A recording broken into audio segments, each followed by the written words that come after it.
कुदरत के कहर से कांप उठी धरती, हर तरफ जल का जलजला, ताश के पत्तों की तरह बिखर गए पहाड़, जनता का जीना हुआ मुहाल। बारिश है कि थमने का नाम नहीं ले रही है। पहाड़ों पर बादल फट रहे हैं, घर, दुकान, मकान, सड़क, जंगल, जमीन, जिधर देखो उधर जल प्रलय सबको अपनी आगोश में लेने को बेकरार है।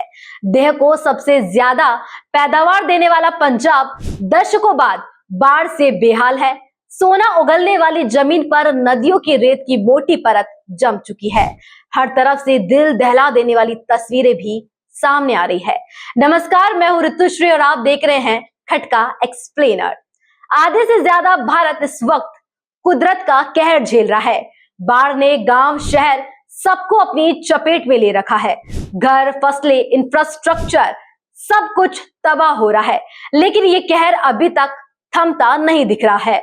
मौसम विभाग की चेतावनी कह रही है कि अभी और बारिश का खतरा बरकरार रहेगा। आखिर क्यों हो रही है इतनी भारी बारिश? मौसम का मिजाज अचानक क्यों बदल गया और इस तबाही ने कितना नुकसान किया है? आज हम आपको एक एक करके इस पूरी कुदरती आपदा का सच बताएंगे। पहाड़ों पर बरसा कुदरत का कहर।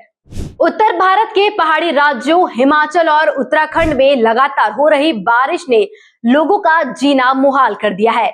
जगह जगह लैंडस्लाइड हो रही है, कई गांवों का संपर्क टूट चुका है।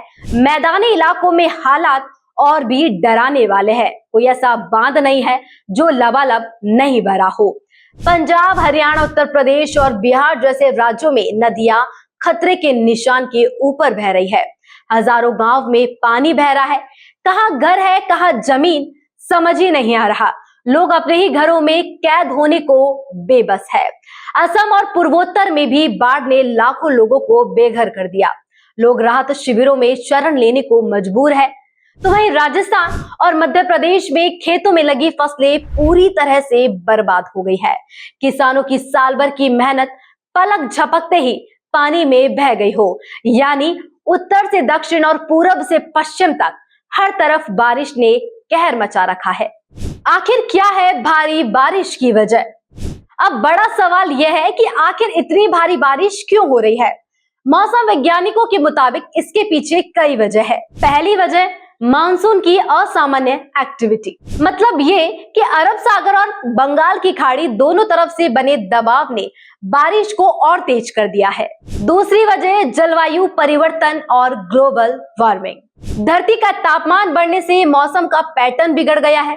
जहां बारिश होनी चाहिए वहां सूखा और जहां कम बारिश होनी चाहिए वहां बादल फट पड़ते हैं।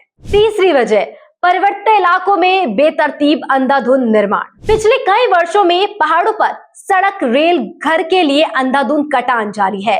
वहीं लगातार बरसात से मिट्टी ढीली हो जाती है और पहाड़ खिसकने लगते हैं, जिससे लैंडस्लाइड की घटनाएं जो है बढ़ जाती है। यानी ये सिर्फ सामान्य बारिश का नहीं बल्कि आदमी की अपनी कड़ी की हुई आपदा ज्यादा है। वहीं पिछले कई वर्षों में जिस तरह ग्लोबल वार्मिंग बढ़ी है उसने भी इस बार अपना असर दिखाया है। नुकसान का हिसाब। इस तबाही का असर आंकड़ों में देखें तो तस्वीर और डरावनी हो जाती है। अब तक देश भर में सैकड़ों लोगों की मौत हो चुकी है, लाखों लोग बेघर हो गए हैं और राहत शिविरों में रहने को मजबूर है। करीब 1.5 लाख हेक्टेयर फसल पूरी तरीके से बर्बाद हो चुकी है। हजारों मवेशी बह गए हैं, जिससे ग्रामीण इलाकों में और बड़ी समस्या खड़ी हो गई है। कई राज्यों में रेल और सड़क यातायात ठप पड़ा है, तो अस्पतालों, स्कूलों और सरकारी दफ्तरों तक में पानी भर गया है। यानी तबाही सिर्फ इंसानी जानों तक नहीं सीमित है, बल्कि खेती, मवेशी और बुनियादी ढांचे पर भी इसका बड़ा असर पड़ा है। आसमान से बरसती आफत सिर्फ एक प्राकृतिक आपदा नहीं बल्कि हमारे लिए एक बड़ी चेतावनी भी है। जलवायु परिवर्तन अब हकीकत बन चुका है और हमें इसे गंभीरता से भी लेना होगा। जरूरत है कि हम पहले से ही तैयारी करें, चाहे वो शहरों की प्लानिंग हो, पहाड़ी इलाकों की सुरक्षा हो या फिर किसानों को सहारा देने की योजनाएं। फिलहाल पूरा देश यही दुआ कर रहा है कि बारिश का ये कहर थमे और जिंदगी फिर से पटरी पर लौट आए। लेकिन सवाल यह है कि क्या हम आने वाले दिनों में ऐसी तबाहियों से निपटने के लिए तैयार हैं? आप क्या सोचते हैं? कमेंट बॉक्स में जरूर बताएं।